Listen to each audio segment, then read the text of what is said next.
코가 막혀서 입을 벌리고 자는 경우에는 많은 경우에 턱이 앞으로 밀려 나오는 경우들이 생기게 되겠죠. 구강 구조가 변합니다.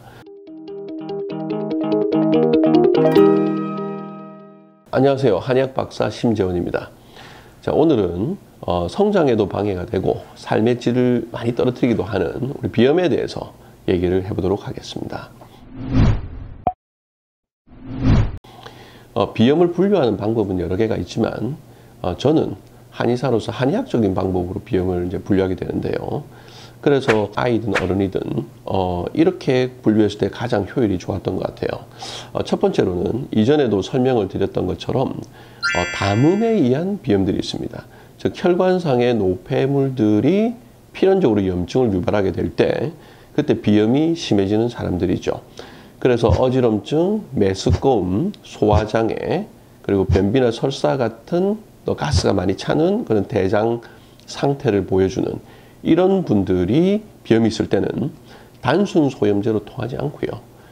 노폐물을 없애면서 즉 담음을 해결하면서 소염을 시키는 방법들이 매우 효율적이었습니다. 그리고 또 신경계 비염도 있습니다. 그러니까 우리가 마치 먼지가 많은 데서 그냥 쉽게 기침을 한다든지 또는 깝깝하다고 느꼈을 때 코가 쉽게 막힌다든지 이런 예민하게 구는 모습들이 있을 수 있는데 이런 예민한 신경적인 부분이 다른 사람보다 훨씬 더 강력해서 코 쪽에서 이런 신경 반응들이 나타나서 비염이 나타나는 분들도 있습니다.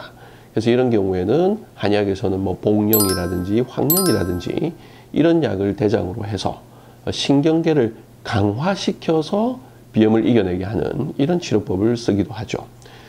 그리고 검사로 거의 나타나지 않아서 사람을 답답하게 하는 경우들도 있는데요. 호흡기 자체가 허약한 경우입니다. 한의학에서는 이거를 폐가 허약하다라는 식으로 표현을 하는데요. 추위를 느끼거나 또 환절기가 오거나 피로를 느끼거나 했을 때 코가 훨씬 더 나빠지는, 그리고 오히려 컨디션이 좋을 때는 비염이 없는 것 같은데 라고 느껴지기도 하는 이런 허약함으로 인해서 생기는 폐호흡기 허약에 의한 비염들도 존재합니다. 그래서 방금 불러드린 여러 가지 것들은 검사로 잘 나오지 않기 때문에 혹시 이런 문제가 있다고 하면은 또 한의학적으로 한번 치료를 해볼 수 있지 않을까 생각해 보시면 좋을 것 같아요. 그래서 비염이 생기게 되면 일상생활에도 매우 불편함을 겪지만 비염에 의한 2차적 문제로 인해서 키가 잘 자라지 않는 경우도 생기게 되죠. 기본적으로 수면에 문제가 생기기 마련인데요.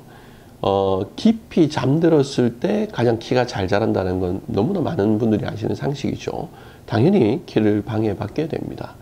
그리고 두 번째는 담음형 비염이라든지 또는 폐호흡기 비염이라든지에서 특히 더 나타날 수 있는데 이 두 개의 문제가 생기게 되면 거의 대부분 식욕이 저하되거나 천천히 먹게 되거나 많이 먹을 수 없게 됩니다. 그래서 영양의 흡수에도 문제가 일어나서 키를 방해하게 되겠죠.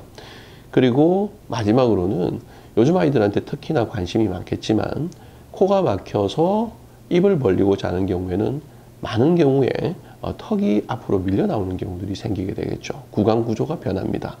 그래서 훨씬 더 예쁠 수 있는 얼굴이 결국에는 비염 때문에 망쳐지는 경우들도 발생하게 되니까 이런 여러 가지 문제를 해결하기 위해서도 우리 비염에 대해서 잘 알아보고 치료하는 것이 많이 도움이 되지 않을까 생각합니다.